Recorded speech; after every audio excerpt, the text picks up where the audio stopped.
Berlokasi di markas Kodim 0621 Kecamatan Cibinong, Kabupaten Bogor, sebanyak 90 anak-anak yatim, yatim piatu dan anak dari keluarga kurang mampu, serta anak dari anggota Babinsa Koramil yang ada di Kabupaten Bogor, melaksanakan hitanan massal. Yang disaksikan langsung dan Rem 061 Surya Kencana, PJ Bupati Bogor, dan Dim Kajari serta Kapolres Bogor.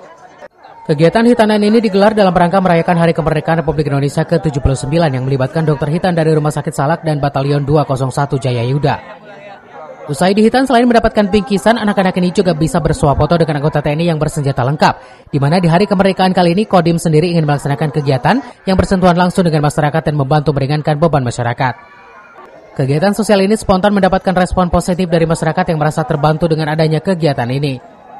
Alhamdulillah, senang banget Pak, lagi banyak kebutuhan, gratis alhamdulillah, ringanin biaya Pak.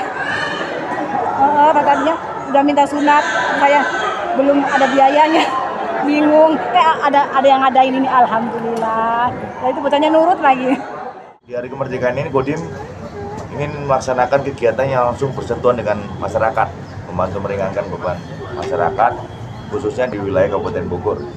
Kalau sesuai slogannya ya, 79 tahun, 79 anak. Tapi ini ada hari ini tercatat sampai 85. Oh, 90. Berarti nambah satu lagi. Kan nggak enak gitu lah. Pengen sunat katanya biar cepat besar. Tidak hanya hitanan massal dalam rangka sambut Hari Kemerdekaan, Kodim juga memperbaiki rumah tidak layak huni milik para veteran dan wakauri yang di Kecamatan Sukaraja dan Kecamatan Cigombong. Dari Cibinong, Kabupaten Bogor, Edi Junaidi melaporkan.